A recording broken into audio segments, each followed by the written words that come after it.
Hello everyone, welcome back this channel. Order 5 का rule 19 अपना आ गया है। 18 अपन कंप्लीट कर चुके हैं। अब 19 पर बात करने वाला है। 19 हमारा बात करता है कि एग्जामिनेशन ऑफ सर्विंग ऑफिसर, यानी कि जो समन की तामील देने गया था उसकी एग्जामिनेशन किया जा रहा है। अब उसका एग्जामिनेशन क्यों भाई? तो क्वेश्चन ये उठता है, एग्जामिनेशन उसकी ज़रूरत क्यों पड़ रही है?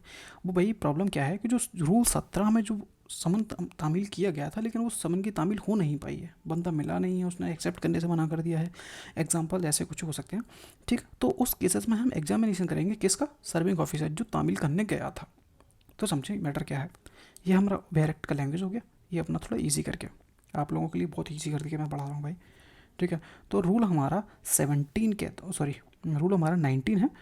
जब रूल 17 के तहत समन लौटाया जाता है, लौटाया कब जाएगा? जब प्रतिवादी समन लेने से इनकार कर देता है या जो प्रतिवादी नहीं मिलता है उस केसेस में लौटना पड़ेगा, नॉर्मल सी बात है।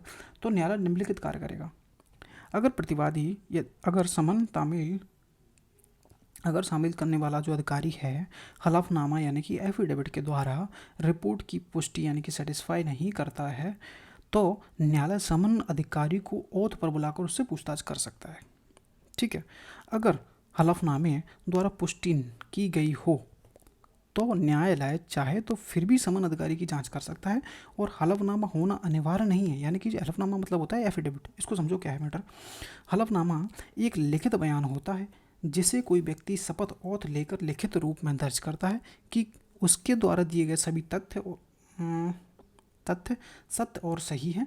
इसे नोटरी पब्लिक द्वारा या फिर ओथ कमिश्नर के सामने वेरीफाई किया जाता है।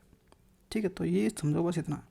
एफिडेविट ओथ पर बुलाया जाएगा। कहाँ पहुँच गए हम? हलफनामा अनिवार्य नहीं है, हलफनामा होना अनिवार्य नहीं है, लेकिन अगर एफिडेविट होगा तो कोर्ट उसे सीधा समन के रूप में वैध मान सकता है।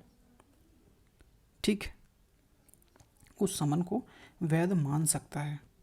अब थर्ड वाला समझो कि जो फर्दर इंक्वायरी है, न्यायालय इस मामले में जांच कर सकता है। मामले में कोई अगर जांच करना चाहता है तो वो भी वो कर सकता है। अब आता है डिसीजन भाई। न्यायालय यह निर्णय देगा कि समन तरीके से दिया गया था, सही तरीके से दिया गया था, ड्यूली सर्व किया गया है, या नए सिरे से समन का तामील का आदेश भी वो कर सकता है कि भाई दोबारा तामील भेजिए। ये सब बातें कब हो रही हैं? जब रूल 17 में समन लेने से मना कर देते हैं, यहाँ पर प्रतिवादी मिलता नहीं है। उस केसेस में हम एग्जामिनेशन कर रहे हैं किसकी? जो सर्विंग ऑफिसर है उसका एग्जामिनेशन किया जाएगा कि भाई किसको दिया, कैसे दिया, क्या हुआ, और पे उससे एग्जामिनेशन लिया जाएगा। एग्जाम्पल हम समझो कि अगर जो सर्विंग ऑफिसर ने रिपोर्ट दी है, ये न समझ लेने से इनकार कर दिया और रिपोर्ट में कोई हलफनामा नहीं लगाया, उसने हलफनामा मतलब एफिडेविट नहीं लगाया है। एफिडेविट मतलब होता है कि जो आप काम करके आए हो, जो तामील आप करके आए हो, उसका आप एक रिटर्न स्टेटमेंट दे रहे हो। किसको? जज साहब को, कि भाई मैंने अपना काम ठीक से सही तरीके से किया है। ठीक है, अब अगर तुम गलत पाया जाता तो ऑफिसर के अगेंस्ट में ऑफेंस बनता है।